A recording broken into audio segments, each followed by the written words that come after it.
500,000-এর note বাতিলের জেরে কঠিন অবস্থা আলু চাষিদের। টাকার অভাবে যেমন বীজ, আলু, সার কিনতে পারছেন না, ঠিক তেমনই জমি তৈরির জন্য শ্রমিকদেরও টাকা দিতে পারছেন না। সমস্যা এখানেই শেষ নয়, নোট সমস্যায় কোল্ড স্টোরেজ থেকে খাবার আলুও বের করা যাচ্ছে না।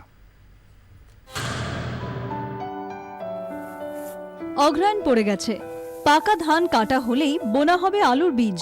কিন্তু নোট সমস্যায় যে সব বিষবাও জলে। বাঁকুড়া, হুগলি, বর্ধমান, পশ্চিম মেদিনীপুরের মতো জেলাগুলিতে কার্তিকের মাঝামাঝি থেকেই আমন তুলে আলুর জমি তৈরির কাজ শুরু হয়ে যায়। এবার পরিস্থিতি আলাদা, কারণ অধিকাংশ চাষির হাতে নগদ টাকা নেই। পুরনো 500,000 যা ছিল সব ব্যাংকে জমা হয়ে গেছে, অথচ ব্যাংক থেকে মিলছে না দরকার মতো টাকা। লেবার দিকে টাকা দিতে পারছি না, 2,000 টাকা নোট ব্যাংকে দিচ্ছে, আর লেবাররা খেটে 2,000 টাকা দিয়ে ভাঙাবো কোথায়? সেই ভাঙানো মানে কোনো জায়গায় পাওয়া যাচ্ছে না, তার জন্য চাষের ফসল বোঝাতে পারছি না, লেট হয়ে যাচ্ছে। জমি চাষ দিয়ে রেডি হয়ে পড়ে আছে। যে সমস্ত ব্যবসায়ী মরশুমের শুরুতে চাষিদের আলু বীজ ও সার ঋণ দিতেন এবং ফসল তোলার সময় শোধ নিতেন, তারাও এবার নোট বাতিলের জেরে হাত গুটিয়েছেন। আমি চাষবাসে লেবার দিকে টাকা দিতে পারছি না, লেবার পাচ্ছি না, লেবাররা পয়সা না খুচরো না দিলে খেতে পাচ্ছে না, তারা আর আসছে না, আমাদের কালু লাগানো সব বন্ধ হয়ে যাচ্ছে। এমনকি 1,000 টাকা প্যাকেটে থাকছে, 500 টাকা প্যাকেটে থাকছে, ব্যাংকে যাচ্ছি লাইনও পাচ্ছি না, সে 2,000 টাকার নোট আমাদের আবার সেগুলো নিয়েছে, দুর্ভাগ্য।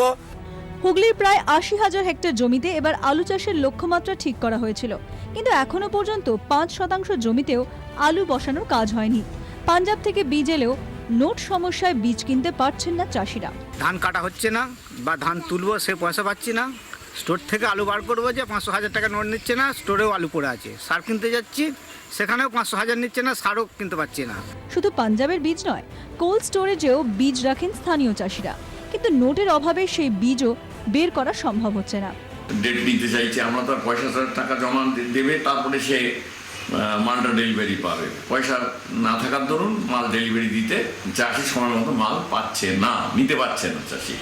সমস্যা আরও আছে, নোটের অভাবে কোল্ড স্টোরেজ থেকে বেরোচ্ছে না প্রয়োজন মতো খাবার আলু। অর্থাৎ সমস্যা শুধু আলু চাষেই নয়, কোল্ড স্টোরেজ থেকে আলু বের করা না গেলে বাজারে খাবার আলুরও সমস্যা দেখা দিতে পারে। ব্যুরো রিপোর্ট, 24 ঘন্টা।